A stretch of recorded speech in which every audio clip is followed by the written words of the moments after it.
Hey there, it's Silver. This is Vellum. So Vellum is a roguelite in the third-person shooter kind of sense, going for like an arena battler, basically, where you have quite a few different categories of things that all come together to make this game kind of interesting, because its mechanics are very layered, if that makes sense. Like, there's a lot of different layers of stuff happening in the combat, and combat is very much the name of the game here. This game is all about the combat. There isn't really any sort of exploration or anything like that, so what you're going to be doing like 95% of the time is fighting stuff. The overall theme of the game, if the name doesn't clue you in, it's all very sort of literary themed, which I really enjoy. So almost everything is related to books and ink and things of that nature. You'll find that pretty much all of the terminology that the game uses is all sort of literary or poetic terminology. And you are this cool looking mage person that looks like a living quill, and your job is to solve the problems through all these different books. Each book is sort of infested by these creatures called the Torn, who are sort of corrupting it, and you got to go in there and clear them out and sort of purify the book. And if you do it in a certain way, then you unlock the next book in line, and you keep going as things get more and more difficult as you go. So the way that the game's difficulty works is pretty cool. Once you choose a book, you'll be given a sort of theme, because each book actually has its own mechanics, which is pretty cool. They're not just a series of enemies, they also have an overarching thing that they do that gives combat in each book a bit of a sort of unique mechanic to it in some way. Like, for instance, there's a book that summons these wolves to fight with you, so you have these two extra party members basically throughout the whole adventure, and you can make them stronger as you go. But once you choose a book, you can also choose to bind it, and bindings are things that enhance the difficulty but also give you greater rewards. There are a lot of different kinds of bindings. Maybe you get one that causes these storms around the place that blow you around with heavy wind and strike with damaging lightning randomly throughout the battlefield. Or maybe you have one that spawns these explosive orbs around the place, and the amount of health they have left determines how much damage they do to you if they explode. But if you can damage them, the amount of missing health they have will actually damage enemies instead, so you can sort of use them as a weapon. And also, in addition to all of the unique things that each binding does, they also just make enemies stronger in general. There's a sort of percentage increase to the strength of all enemies that just climbs farther and farther up the more bindings you choose. And each binding has a certain number that it contributes to an overall level, like that random storm one is 2. And the binding level is the combination of all of the different bindings that you have put together, and you can ascend this level one at a time to get better and better rewards. And also, you'll have to get to certain thresholds of binding level in order to unlock certain later books to go through. So the difficulty system in this game is very granular, which I quite like. I enjoy the ability to like heavily customize my difficulty in something, so having this many different options is pretty cool. Also, another thing that I like is that a lot of these bindings have sort of sub-bindings attached to them that are locked at first, but if you complete runs with that binding active, especially at certain levels, you can unlock more different sort of alterations to that binding to make it more powerful. Like, for instance, that explosive orb one can have the ability to make the timer on those orbs much faster, so they explode sooner. Once you're in a book, then you will have a series of different battles, usually around 6 of them, with a boss at the end. And you will start at the font. The font is sort of the center from which the entire book springs, and that's the middle of the arena that you'll be facing enemies within. And you'll get something called a page of power. You'll get a choice of 3, and you can choose 1. And these are your sort of big passive improvements that you're looking for to make yourself stronger as you go. You'll get 1 per battle, and also there are ways to get even more than that by completing certain objectives and things. So these will affect your movement skills, your main attacks, your sub-attacks, and all sorts of other things. There are many, many different ones, and as you complete more binding levels and more books, you'll also unlock more possible pages to find. And these are super important. You could basically consider these like items in the Binding of Isaac or many other roguelites. They're your passive effects that you stack together to form a build. And as you go, you'll be wanting to get more of these that synergize with each other to make yourself more powerful in specific ways and defeat the greater threats at the end of the book. And also, after each level is completed, you'll get access to the unique things about that book, which is a pretty cool feature. So, like I said, every book has something about it that's unique, like the wolves or some other mechanic that makes it work a little bit differently than all the others. And you'll get these 4 points to enact what are called font powers. And there will be 4 different rows of powers that all unlock more as you spend more of these points. And usually 2 of the rows will be sort of generic powers that are random, and there are a bunch of different ones that it can pull from. And the other 2 rows will be specific to that book and its mechanic. And each of these font powers will take a certain number of those 4 points to actually activate. Some of them only take 2, some take 4, some take like 6, so that you've got to do it across multiple different battles and things like that. And eventually, once you have all the points filled out, then it'll activate that power. Also, every certain number of points you spend will not only unlock the next row, but will also give you a free page of power, an extra upgrade.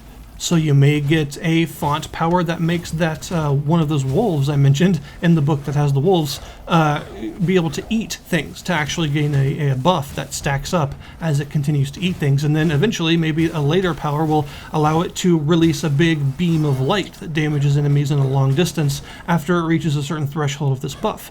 So they're basically book-specific buffs and unique mechanic-related alterations and stuff. So I think this is a really cool system. This definitely makes the game stand out a little bit, because having these different themed arenas that all have their own unique mechanics depending on what book you're in is a pretty unique idea for the genre, and I don't think I've ever seen anything quite like that. So I really like the ability to change how the arenas and stuff work because of these sort of unique mechanics in each area. As far as combat goes, it's a pretty robust combat system, I would say. It's not extremely complicated, but it's also not overly simplistic. You have a basic health and barrier system where your health is difficult to restore in a lot of cases, but you have a lot more of it, whereas the barrier you have less of, but it regenerates over time when you stop taking damage. You'll also have 3 different spells equipped at any given time: a generator, a spender, and a mobility. So the mobility is pretty obvious. It's just a spell that makes you move around or do something mobility related, like a dash or a sort of ghost dash thing that makes you intangible shortly, or a blink and stuff like that. So these are the things that you use to move about quickly. But your generator is sort of your main attack. And there are several different ones to choose from, but these are going to be your basic attack that you use most of the time, and they're called generators because hits from them create mana. And you'll see those sort of hexagon shapes next to your character. Usually you have 3 of them. 2 of them are purple, and the one on top is a different color. And these mana are for the Spender spell. On right click, the Spender is a more powerful sort of secondary attack that spends mana in order to do a powerful effect of some kind. There are not quite as many of these as there are generators, but there are still several ones to pick from, and they all take different amounts of mana, but they all spend at least 1. And the reason that top mana is a different color is because of a mechanic that I really like. It's probably my favorite aspect of the game's combat. Is a neat idea. It's that you have ink as your magic, and you choose different ink colors that all have different effects, and any spells can be combined with any color of ink, so you can sort of make your own build this way. So for instance, if you have the yellow ink, then that top mana will be yellow colored, and each ink changes several different things. For one, it changes your generator, your basic attack, and in the case of yellow ink, it means every 4th use of it will crit for a bunch of extra damage. Every ink also changes your spender if one of the mana that's spent on it is the colored one at the top of the gauge. So in the case of the yellow ink, it will empower your spender with an even bigger crit than the other one. So you'll have a big burst damage ability as long as you spend that yellow mana. And finally, every ink color also has a signature ability on the Q key. It's on a relatively long cooldown, so you can't spam it, but it's usually something really powerful. And in the case of the yellow ink, it causes your next crit, which is called a flourish, by the way, to be massively increased in terms of the percentage of damage that it does. So you can use this signature ability to empower your next spender crit to be absolutely huge. There are currently 4 different ink colors in the game. The yellow one is obviously all about crits. The red one is all about life leech. It actually takes away your barrier but gives you various ways to leech life from your attacks. The blue one is all about stacking this damage over time effect on enemies that can spread from enemy to enemy and give you a whole bunch of dots going all at once. And the green one is actually sort of a summon that gives you a controllable creature that has some different attacks and can be transformed with its signature to have a big enhanced attack that happens when you cast spells and stuff. I'm interested to see what a purple ink would do, because purple is my favorite color, so I want to know what kind of theme they would have for that. But honestly, I would say any extra inks are a big addition to the game because of how you can use them with any combination of any spells you want to sort of form your own playstyle, which is a cool idea. So I'm a big fan of this ink system. I think it's interesting to put it at the heart of the combat because it gives a little bit of extra hidden depth. There's also quite a lot of progression as far as the sort of meta progression system that the roguelite genre is a big fan of, and in this case you get a couple of different currencies whenever you complete a run, whether that means you lose or you win, although of course you get a lot more of the currencies if you win. The main one you get are these purple thingies called quill marks, and you use these for several different things. For one, you can unlock all of those various spells I was talking about, because you'll only start with one of your choosing of the different ink colors, as well as a couple of spells, and you can use these quill marks to unlock more of your arsenal.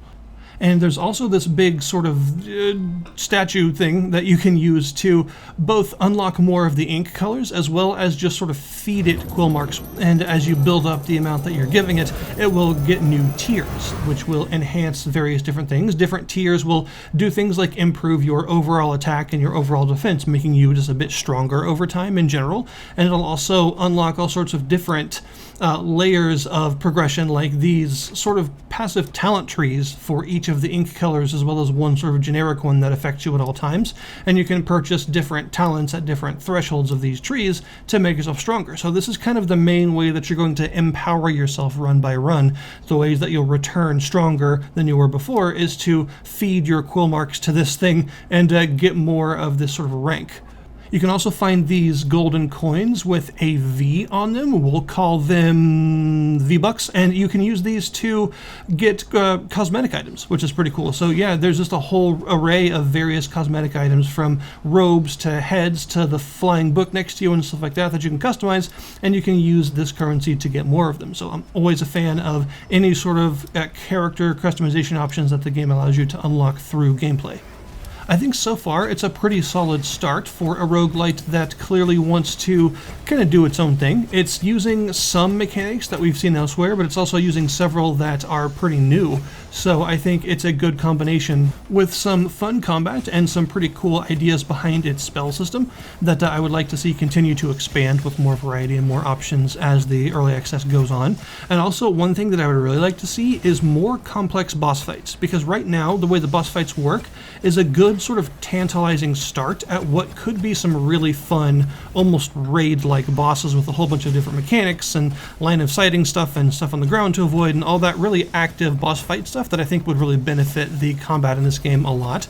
So what is currently here in terms of how bosses work, I think is a good start, and I would like to see that continue to advance in complexity and options and stuff to give you these more memorable, sort of mechanically focused complex boss fights that I think would benefit the game a lot to have. And of course, just having more pages, more spells, more abilities of various kinds would help as well, and that's just the kind of thing that's always going to come slowly with some more big early access updates. And they've already had some pretty impressive ones that have added entirely new spells and new options and stuff, so it's clear that they know that that run variety and stuff is a big point for a game like this. So I'll put the link in the description below this video to the Steam store page for Vellum if you guys wish to check it out yourselves. Thank you guys very much for watching, and I'll see you next time.